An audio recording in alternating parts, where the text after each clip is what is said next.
Hi everyone and welcome back to the Oak Island Research channel.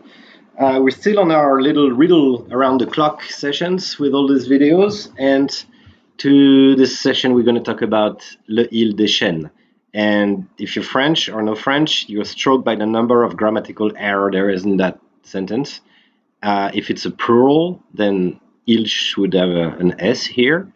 And by the way, we don't write il this way anymore. That's old style. In French, il now is written without the S, I-L-E, and isle is an older form. I need to check when we abandon the S. That could be a clue. But you'll see the S is interesting placed there. Again, if it's plural, Chene should have an S as well.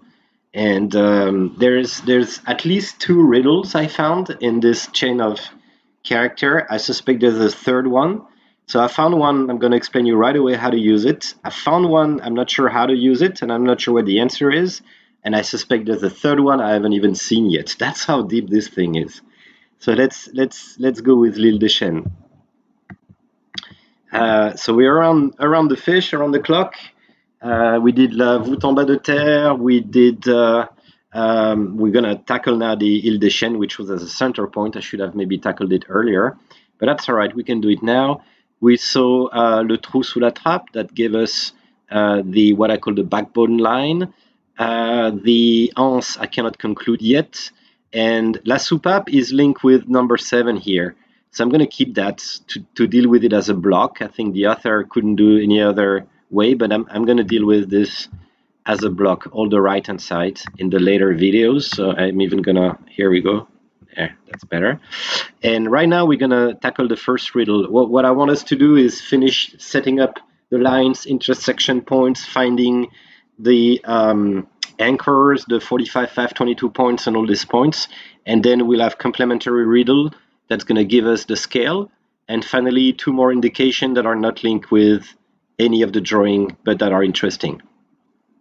Okay, so le il des Chene. One of the riddle that's embedded in there, when you read le il des Chene, if phonetically you separate the syllable and the sounds in a certain way, respecting the sound, and that's always the constant, you have to respect the sound, you can associate those letters or those words this way by sticking des and Chene together, and it gives in French les I, le des Chene. And the author even took the time to conjugate I, which you kind of shouldn't unless you treat it as a noun.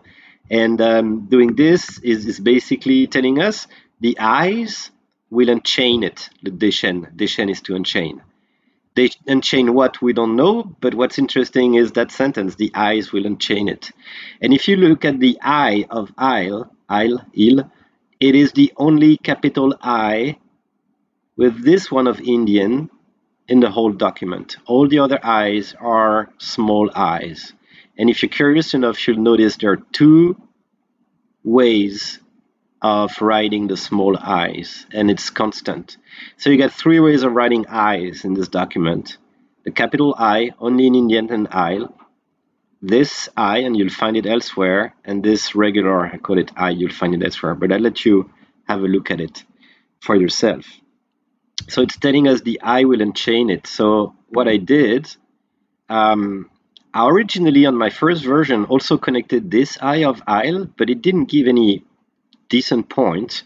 So I know that I need to connect the Indian one, which is lower here, right? And that's what I'm going to do now and see what point it gives us when it seems the I, the bar, is bent. Actually, it's a straight line, and then it's bent a little bit at the end if you focus with close zoom on it.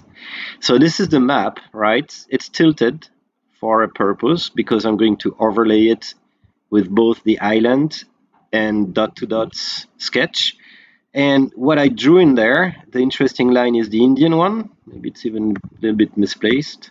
But look at this, it overlaps the eye perfectly. It's a straight line down here. Yeah, maybe I can do better now. Yeah, still a straight line. So I'm just taking that, and that's the eye of Indian. And I drew that red line in dash. Now, let me explain. I anticipate, because I know and because Michael did the job for his map, that my anchor point is there. I can overlay and see by transparency the north anchor point is right underneath the U there. So I kind of know that my map, my eye here is hitting that point and hitting that fish line and the fish line, right? We know all the anchor points are on the fish line, are the two that we're interested in, the north and the south. And that pink line of Indian hits it right where the north anchor point should be. And by deduction, how to hit the south anchor, it's this intersection here. And I got no other way at the moment. I cannot find the riddle or the instruction to get that transverse red line. But that transverse red line is very interesting in itself. If I format my picture and use transparency, okay, let's keep it like this. And then I underneath have dot to dots picture where I'm going to reduce the transparency. It's almost magic. And I resume on this. What do I find? I found, okay, so let's describe this. And let's get up. Here we go. So my fish line, which is way below here because of the zoom, right? So you follow it, intersection and going up. My fish line determines my anchor points. And I'm not perfect on my drawing.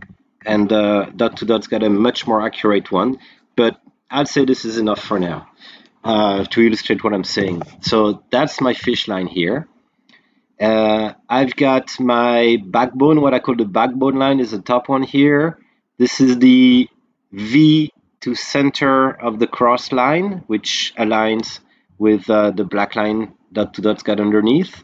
And what we just drew together is that Indian line, the pink one, moved again. There we go.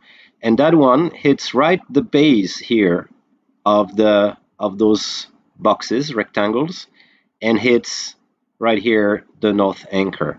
And the red line I was talking about, which I don't have instruction for yet, but I'm sure that'll come, goes from the triangle of Peter, it hits the south anchor, it hits the intersection of the box here in red, which is a line that dot to dot came up with, also that bark line. Everybody hits that point, and it hits again my diagonal V2 center cross with my box here.